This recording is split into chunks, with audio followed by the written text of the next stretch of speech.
As we speak, Nigerians in Libya are being sold as slaves. The president has vowed to bring them back home. Now, the Director General, National Agency for the Prohibition of Trafficking in Persons, Julie Oka-Donley, joins me from our Abuja studios. I want to thank you so much indeed for coming on the show at this time. This is one blow for many, one blow too many for Nigerians. What is your immediate role in the efforts to get back these stranded Nigerians in Egypt?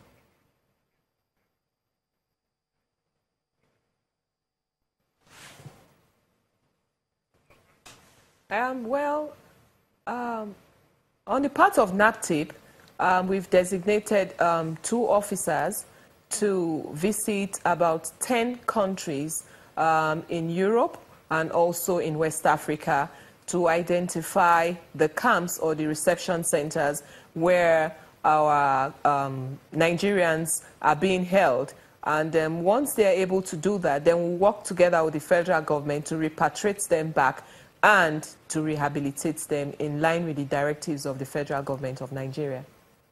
Now, what are your expectations? Because the number is huge and being expected in the country, and every minute we waste, it's a delayed time and could result to deaths or even more Nigerians being sold. What should the government of Nigeria and the Libyan government be doing right now? Well, the easiest and the fastest and best thing to do at this point is to repatriate them, which is what the federal government is doing.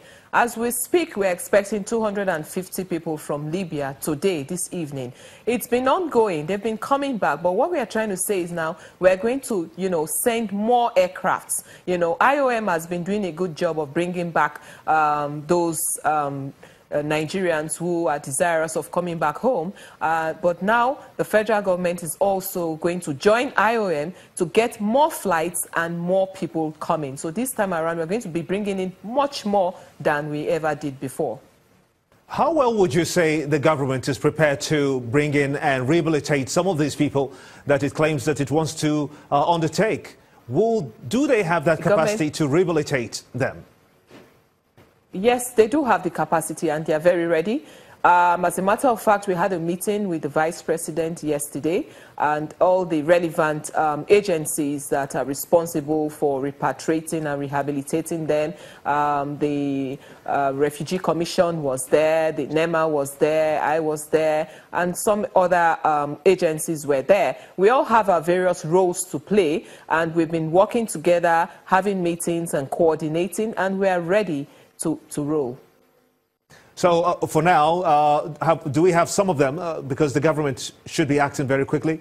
Do we have anyone that has been brought in from Libya? Today, 250 are being brought in from Libya. And so what have you been able to do with this 250? Have you been able to look at those who fall within your own jurisdiction and how you can help those people? Because I know that you're in partnership with a lot of countries to try to help Nigerians that are willing to come back and those that are already here with some kind of vocational trainings. Yeah, as soon as they arrive, we profile them, we debrief them, and then those of them who were victims of trafficking, we take them to our shelters, to NAPTIP shelters. The Refugee Commission takes the rest of them, the rest of the irregular migrants, because not all of them are victims of trafficking. So those who are victims of trafficking, we concern ourselves with in NAPTIP, and the rest of them, the Refugee Commission takes them to their shelters. Of course, we rehabilitate them before we reintegrate them back into the society. And this has been going on for so many years. People are really concerned, especially for those that are expecting that maybe some of their family members caught up in Libya on their way out of Nigeria for greener pastures in Europe and perhaps the Americas are really expecting that they may see their own people. What's the arrangement like? Are they allowed to, for instance, come to the point of entry back into the country to identify or relate with them?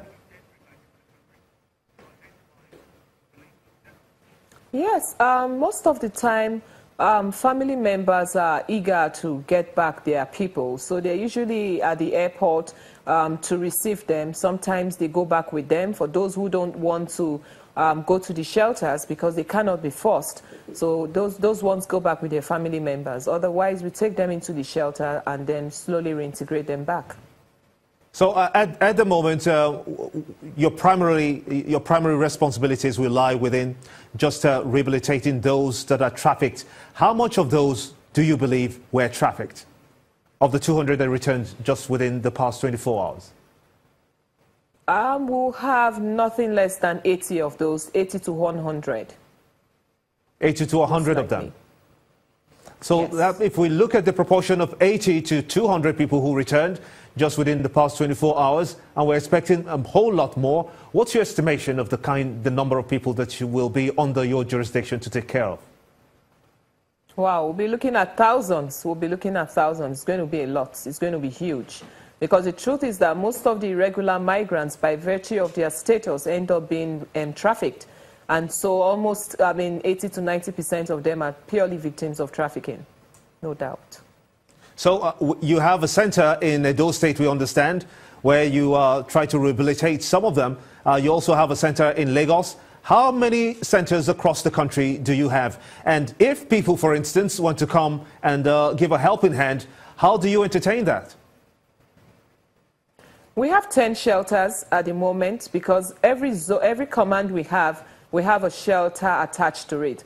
We have 10 shelters, and then we also have a relationship with owners, NGOs who have shelters as well. So whenever our shelters are full, we refer them. So we have a referral mechanism in which we refer more of them to other shelters. But we provide for the feeding, the medical care, and all of that. And who finances that? NAPTIP, of course.